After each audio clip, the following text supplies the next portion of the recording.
নমস্কার বন্ধুরা, রূপসী কিচেন ভিলেজপুরে সবাইকে স্বাগত।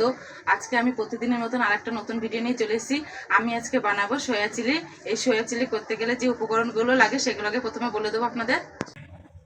সয়া চিলি করতে যে উপকরণগুলো নিয়েছি সেগুলো হচ্ছে ক্যাপসিকাম কুচি, পেঁয়াজ কুচি, নুন, এদিকে নিয়েছি কর্নফ্লাওয়ার, গোলমরিচ গুঁড়ো, ময়দা, আর এদিকে নিয়েছি আদা রসুন কুচি। এদিকে আছে ধনেপাতা কুচি, রসুন আর আদা। এদিকে আছে গোটা শুকনো লঙ্কা, সাদা তেল, টমেটো সস, সোয়া সস আর ভিনিগার। আর নিয়েছি এখানে 200 গ্রাম সয়াবিন। আমি নিয়েছি বড় দানা সয়াবিন, আপনারা কিন্তু ছোট দানা সয়াবিন দিয়েও করতে পারেন। এখন আমি উনুনটা ধরিয়ে সয়াবিনটাকে সিদ্ধ করে নেব।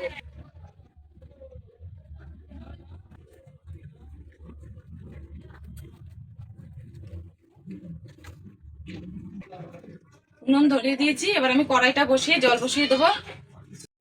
এবার আমি কড়াইতে জল দিয়ে দিলাম। জল গরম হয়ে গেছে, এবার আমি জলেতে সয়াবিন দিয়ে দিচ্ছি।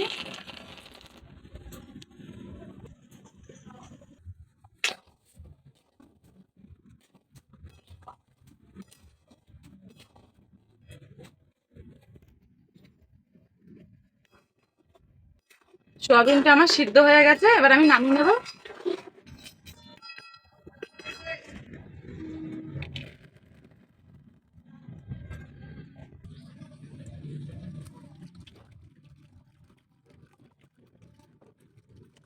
এখন আমি সয়াবিন থেকে ভালো করে জল চিপে চিপে তুলে নেব।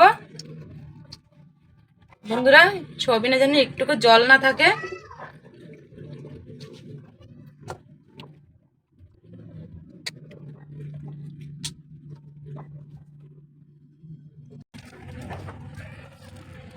আমার সব সয়াবিনগুলো জল থেকে ভালো করে তোলা হয়ে গেছে।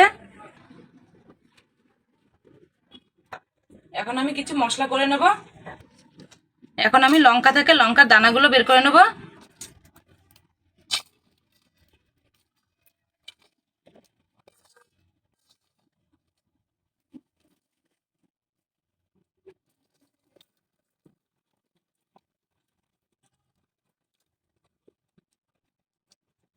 লঙ্কার দানাগুলো কিন্তু সবগুলোই বার করে নিতে হবে এইভাবে।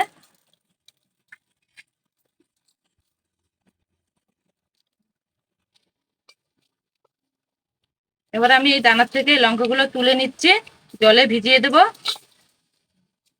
বাটিতে জল দিয়ে দিচ্ছি। এবার লঙ্কাগুলো ভিজিয়ে দেব। আদা রসুনটা বেটে নেব।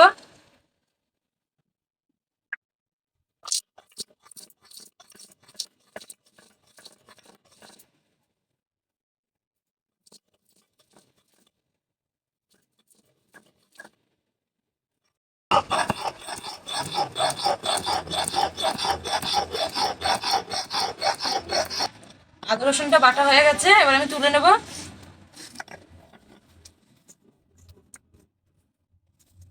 এবার আমি লঙ্কা বেটে নেব।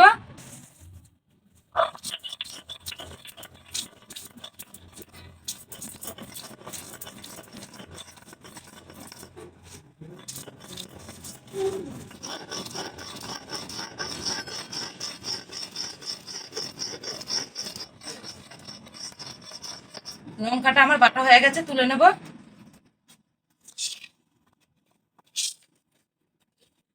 বন্ধুরা, এবার আমি সয়াবিনটিতে কিছু মশলা মাখিয়ে নেব।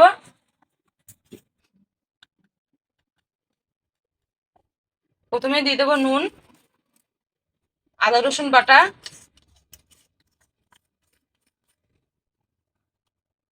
গোলমরিচ গুঁড়ো,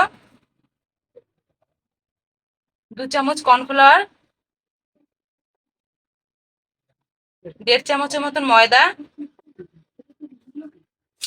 আমি যে লঙ্কাটা বেটে রেখেছি সেই লঙ্কাটা থেকে আমি 1.5 চামচ লঙ্কা দিয়ে দেবো।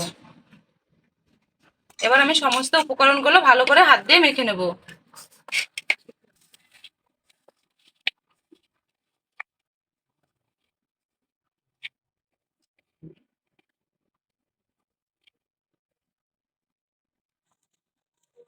সোয়াবিনটা আমার ভালো করে মাখানো হয়ে গেছে। এটা আমি 5 মিনিটের জন্য ঢাকা দিয়ে উনুনটা আবারও ধরিয়ে নেব।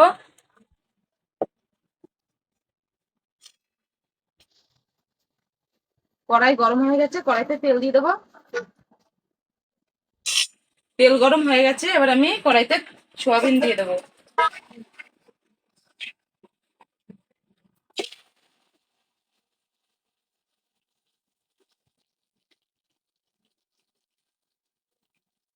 সোয়াবিনটা দেওয়ার সঙ্গে সঙ্গে প্রথমে আপনারা নাড়াবেন না,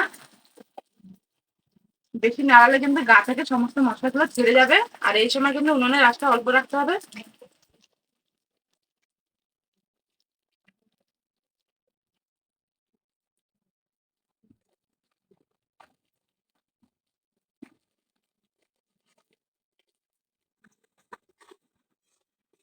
বন্ধুরা, আমার সয়াবিনটা কিন্তু ভাজা হয়ে গেছে। এই দেখুন বন্ধুরা, এরকম করে ভেজে নিতে হবে লাল লাল করে। এবার এবার আমি সয়াবিনটাকে তুলে নেব।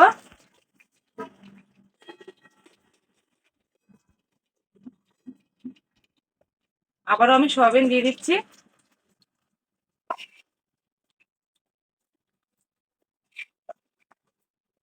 এইভাবে কিন্তু আমি সমস্ত সয়াবিন গুলো ভেজে নেব।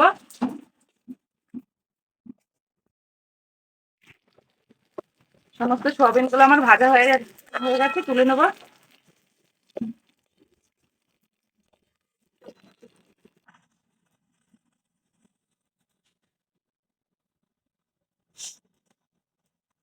আমি আদা আর রসুন কুচিটা দিয়ে দেবো তেলের মধ্যে।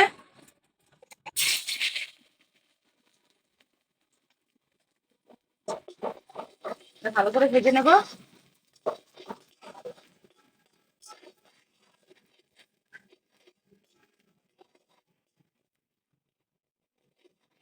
এবার আমি ক্যাপসিকাম দিয়ে দেবো।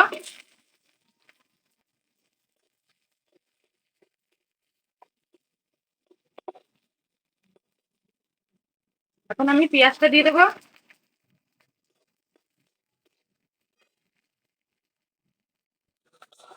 আমার সমস্ত সবজিগুলো ভাজা হয়ে গেছে। এবার আমি যে লঙ্কাটা বেটে রেখেছিলাম এটা এবার দিয়ে দেবো। আমি যে দানা ফেলে দিয়েছি এতে করে কিন্তু ঝালটা কম হবে আর কালারটা কিন্তু ভালো আসবে এই সোয়া চিলির।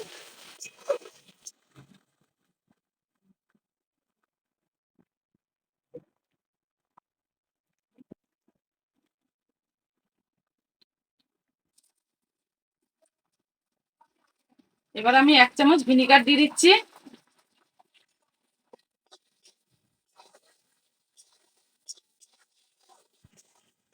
এবার আমি এতে দিয়ে দেবো টমেটো সস। আবারও ভালো করে নাড়ি চাড়িয়ে নেবো।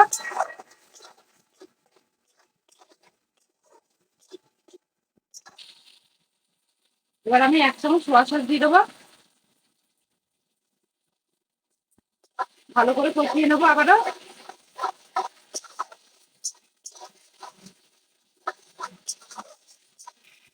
আমি তো সয়াবিনে নুন দিয়ে মাখিয়ে রেখে নিয়েছি। এবার আমি অল্প করে এতে আরেকটু নুন লাগবে দিয়ে দেবো। আর আমি ভেজে রাখা সয়াবিনটা দিয়ে দেবো। সয়াবিনের সাথে ভালো করে কষিয়ে নেবো।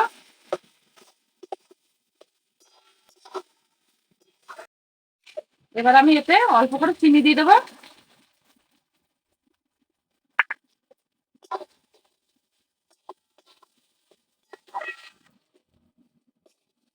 এবার আমি এতে অল্প করে ধনেপাতা কুচি দিয়ে দেবো।